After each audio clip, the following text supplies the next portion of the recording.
Good morning, brothers and sisters. This is Apostle George, live from Uganda, the Pearl of Africa.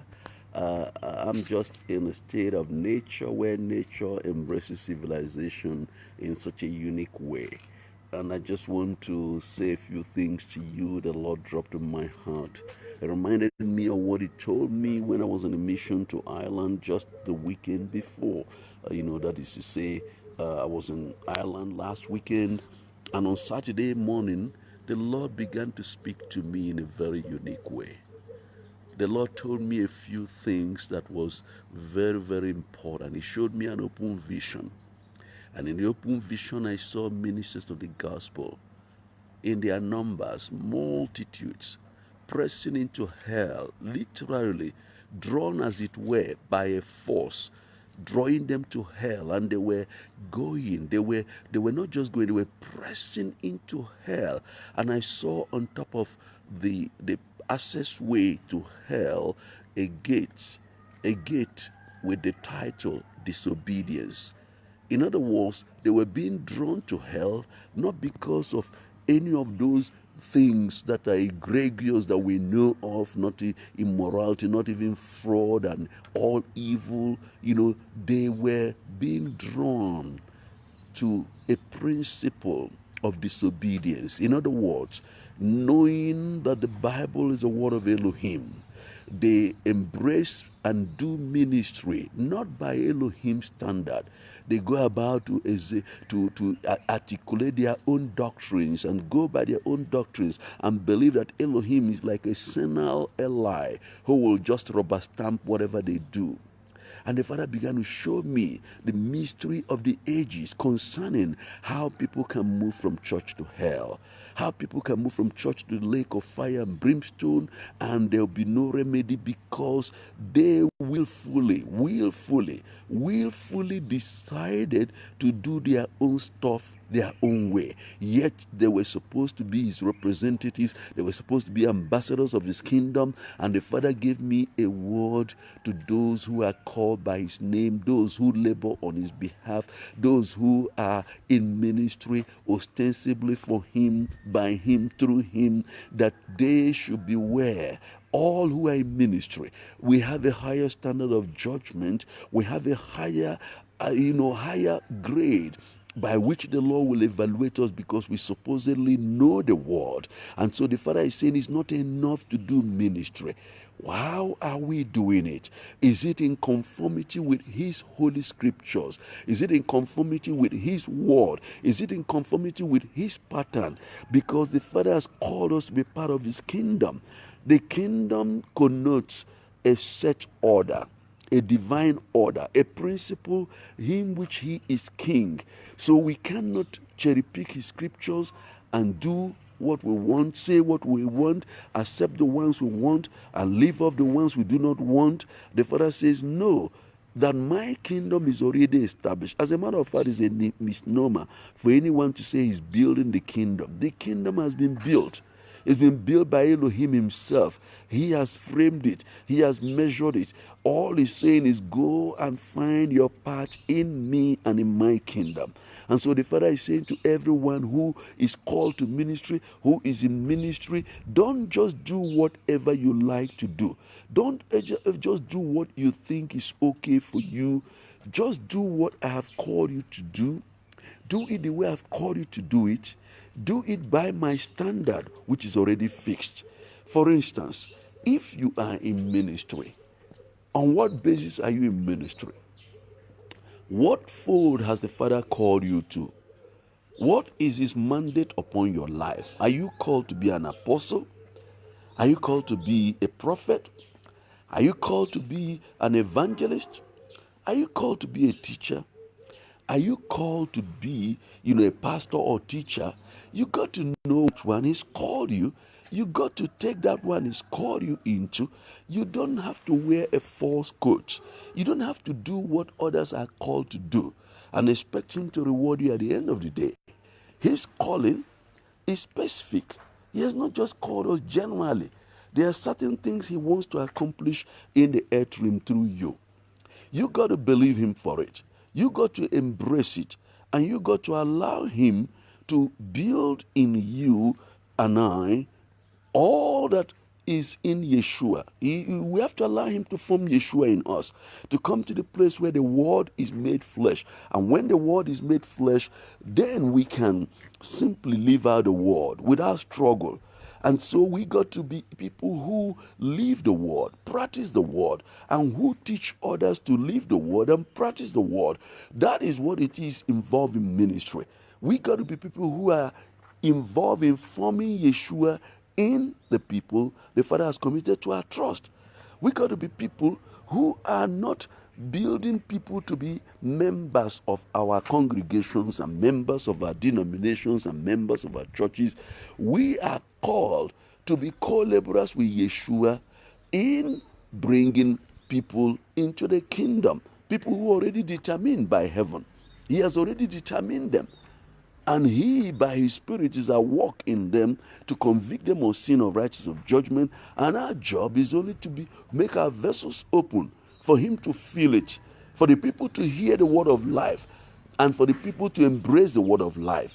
We got to be people who are open, that the Father to use us to encourage people to make a connection with him, to realize the destiny he has set before them, he has said to them, he has ordained them into before the foundation of the world. We got to be people who are reliable witnesses that Yeshua indeed is Lord. And how can we say he's Lord when he's not the Lord of our own lives? We got to be people who have submitted to him, his sovereign rule. His lordship over us is real. His lordship over us is complete. We don't own ourselves. He owns us by creation. He owns us by redemption. You know, when you create something, you own it. I'm using a Samsung phone. There's a Samsung logo. There's a Samsung name upon this phone. So also, all who are created by Elohim, there's his trademark upon us. And to submit to him is simply an expression of acknowledging his trademark of creator upon us. Then number two, he owns us by redemption. Yeshua took our place. I was a sinner, ordained to die, ordained to condemnation. He took my place and said, go and live, not my own old life, but his life begins to be lived through my vessel. You know, that's what it is. Then I submit to his lordship on that basis. Then he also owns us by his providential care over our lives. And the Father is saying, it's of his mercies that we are not consumed. I mean, can you imagine how long it takes for me to fly from London to Doha in Qatar? 6 hours from Doha to Addis Ababa, about another 5 hours, and then from Addis Ababa to, Entebbe, and from Entebbe drive down to, where I'm staying. You know what it means? I can't do it but by him. I can't do it by him. It's he who protects. It's he who releases his angels. And the Lord is saying on the basis of that, he wants our total, complete worship. And worship is not about the songs we sing.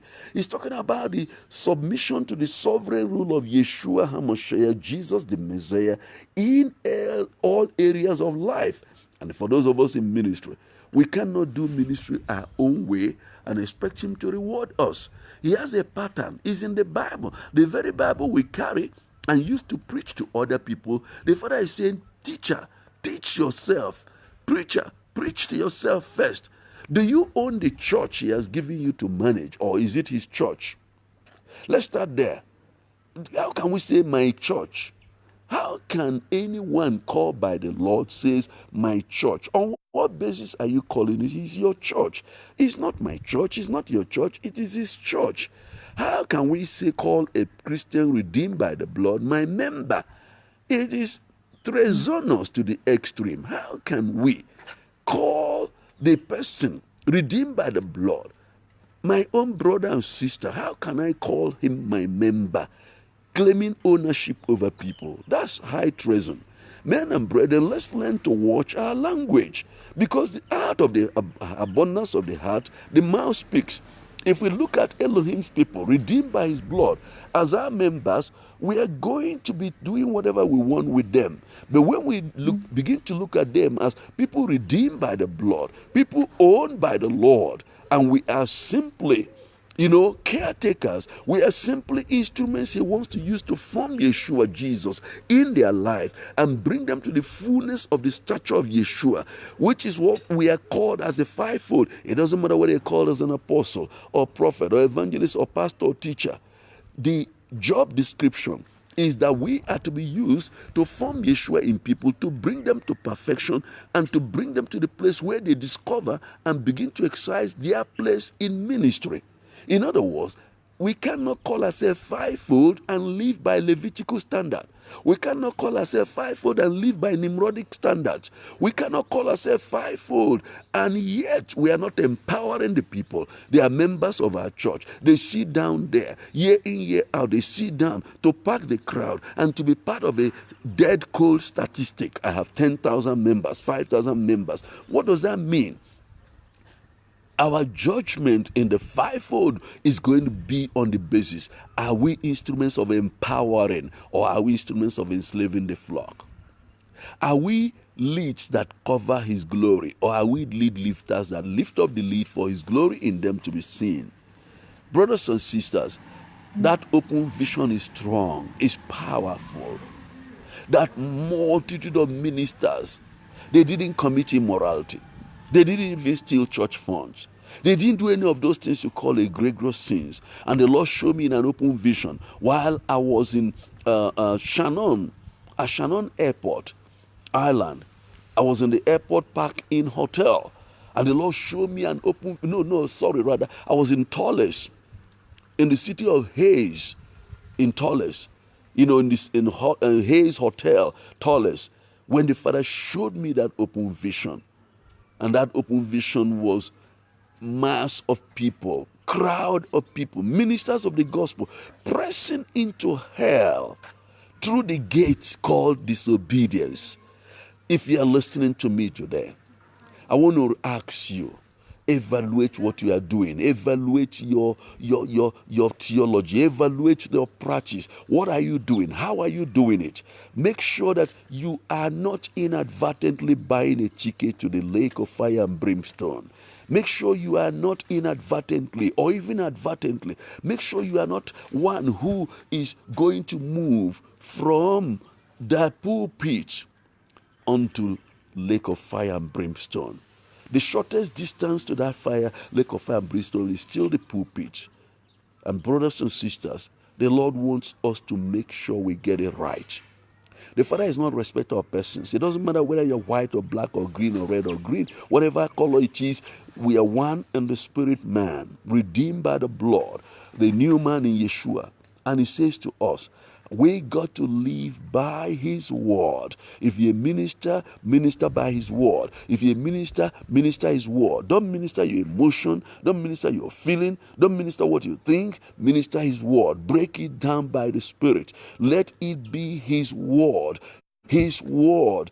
His word. Always. In the day his word. In the night his word. Every time his word. Use the word to form Yeshua in the saints by his Spirit. When you live that way, when you are sold out that way, when you are totally, completely involved that way, one thing that will happen is that we can face eternity with joy. Paul said to Timothy, I have finished my assignment. I've run my own race. There's only thing left for me is a crown of righteousness, which the Father shall give to me in that day. Brothers and sisters, it wasn't only Paul who was supposed to have that kind of testimony. It wasn't only Paul who was supposed to have that kind of confidence. All of us who are redeemed by the blood, all of us who are called to ministry, are called to walk with that same confidence. And it comes when we do his work, his way, according to his standard. And when we live by his word, and when his word rules our life, when his word dictates all that we do, when that is so, then we can face the future with confidence. And I want to say to every one of you, go by the word, dwell in the word, live by the word. Let the word dwell richly in us in all wisdom. And out of our bellies, let the rivers of living water, as Holy Spirit quickens the word, comes forth for healing, comes forth for deliverance, comes forth for bringing change in the lives of people. Thank you, and I pray that you take this word seriously, and may the Father establish it in your heart and use it to form himself in you and make you live the obedient life, that you will not be part of those pressing to hell through the gate of disobedience. We love you. Bye-bye.